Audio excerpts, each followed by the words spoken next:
ሰላም እንዴት ናችሁ? ውድ የማን ዩናይትድ ኢትዮ ፋንስ ተከታታዮች በያላችሁበት ሰላማችሁ ይብዛ። በዛሬው ዕለት እንግዲህ በርካታ መረጃዎችን ወደ እናንተ ይዘን መተናል። እስከ ፕሮግራማችን መጠናቂያ ድረስ አብራችሁን ቆዩ። ኔዘርላንዳዊ ተጫዋች ማቲያስ ዴሊክት እንግዲህ ስለ ሮበን አሞሪም አጨዋወት አስተያየት ሰጥቷል። በህይወቴ በእንደዚህ አይነት የአጨዋወት ስርዓት በቋሚነት የሚጫወት አሰልጣኝ ሲኖረኝ ለመጀመሪያ ጊዜ ነው። እኔ እንደማስበው በዚህ የአጨዋወት ስርዓት ውስጥ ብዙ በተጫወትኩ ቁጥር የበለጠ ተለምደዋለህ። እኔ በዚህ ስርዓት ውስጥ በችሎታ ብዙ እንዳደግኩ ይሰማኛል። ስለዚህም በአጨዋወቱ በጣም ደስተኛ ነኝ ሲል ነው እንግዲህ ኔዘርላንዳዊው ተጫዋች ማቲያስ ዴሊክት የተናገረው። አርጀንቲናዊ ተጫዋች አሌሃንድሮ ገርናቾ በዚህ ክረምት ማንቸስተር ዩናይትድን ይለቃል ተብሎ ይጠበቃል። በዚህም ሮበን አሞሪም እና ኢኒዮስ እምነት እንዳላቸው ነው እየተገለጸ የሚገኘው። ባየር ሊቨርኩሰንና ስማቸው ያልተጠቀሱ 3 የፕሪሚየር ሊግ ቡድኖች ተጫዋቹን ለማስፈረም ፍላጎት ማሳየታቸውንም እንግዲህ ፋብሪዚዮ ሮማኖ ገልጾታል። ከጥር የዝውውር መስኮት ጀምሮ ቼልሲን ለመቀላቀል ከፍተኛ እድል እንዳለው ሲዘገብ የነበረው የካሪንግተን ምሩቅ አሌሃንድሮ ገርናቾ ሰማያዊዎቹ ፊታቸውን ወደ ጊትንስ ማዞራቸውን ተከትሎ ገርናቾ ወደዛ የሚሄዱ እጅግ በጣም የጠበበ ነው። ሆኖም ሌላኛውን የፕሪሚየር ሊግ ክለብ አስቶን ቪላ አዲስ የገርናቾ ፈላጊ ሆነው ብቅ ብሏል። ተጫዋቹ በፕሪሚየር ሊጉ ላይ መቆየት የሚፈልግም ከሆነ ወደዚያ የማምራት እድሉ ሰፊ እንደሆነም ተገልጿል። ከቪላ በተጨማሪ ባየር ሊቨርኩሰን እና ናፖሊ በተጫዋቹ ላይ ከፍተኛ ፍላጎት ያላቸው ሲሆን ማንቸስተር ዩናይትድም ገርናቾ ላይ 60 ሚሊዮን ፓውንድ የዝውውር ዋጋ እንደለጠፈበት ተዘግበዋል።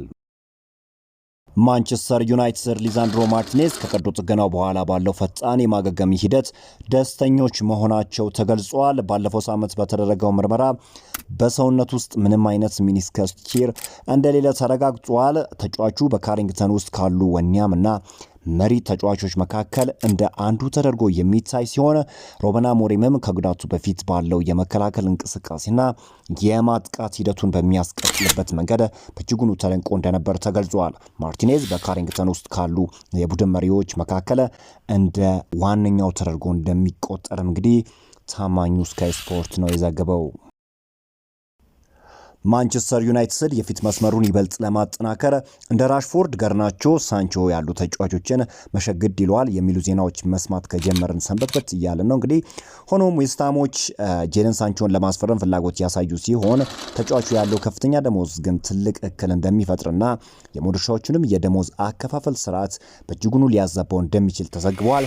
በተጨማሪ ማንቸስተር ዩናይትድ ራሽፎርድን በቋሚ ውል ብቻ መሸጥ እንደሚፈልግና ለእርሱ የሚመጡ ውሰት ጥያቄዎችን በሙሉ ውድቅ እንደሚያደርግም ተመላክቷል። ይሄ ደግሞ ፍንትው አድርጎ የሚያሳየው ማንቸስተር ዩናይትድ ይህንን ተጫዋች በቋሚ ውል በመሸጥ ሌሎች ተጫዋቾችን ማስፈረም ፍላጎቱ እንደሆነ ነው ዛሬ የሚወጡ መረጃዎች የሚጠቁሙት።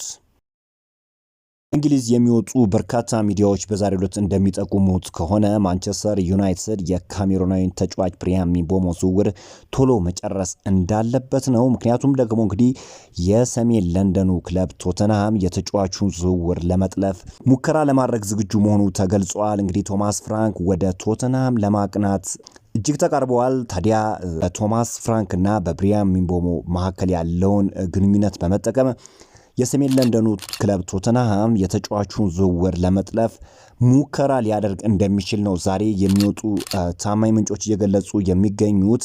ማንቸስተር ዩናይትድም ታዲያ የተጫዋቹን ዝውውር ለማፋጠን በርካታ የሚባሉ ስራዎችን እየሰሩ ይገኛሉ።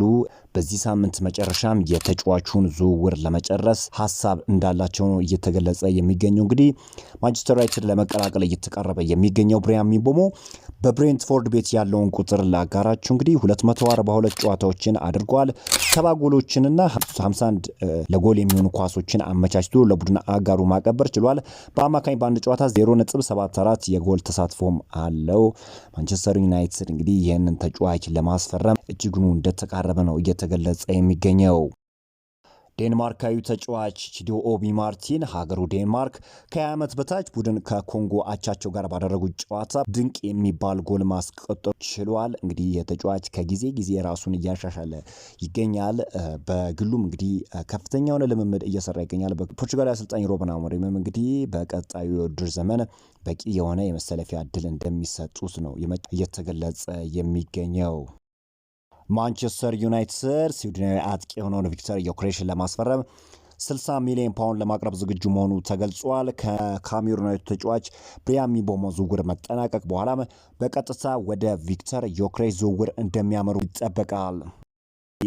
ፖርቹጋል አሰልጣኝ ሩበን አሞሪም ከስዊድናዊ ተጫዋች ቪክተር ዮክሬሽ ጋር ያላቸውን ግንኙነት በመጠቀም ነው እንግዲህ የተጫዋቹን ዝውውር ለማፋጠን ሀሳብ አላቸው። እንግዲህ የብሪያን ምቤሞ ዝውውር ከተጠናቀቀ በኋላ ማንቸስተር ዩናይትዶች ከተጫዋቾች ሽያጭ በሚያገኙት ገንዘብ የስዊድናዊን አጥቂ ቪክተር ዮክሬሽን ዝውውር ለመጨረስ ፍላጎት እንዳላቸው ነው በዛሬው ዕለት የሚወጡ መረጃዎች የሚጠቁሙት። ውድ የዚህ ቻናል ተከታታዮች በዛሬው ዕለት የወጡት መረጃዎች እኚህን ይመስላሉ። በአዳዲስ መረጃዎች እስክንገናኝ ድረስ መልካሙን ሁሉ ተመኘው።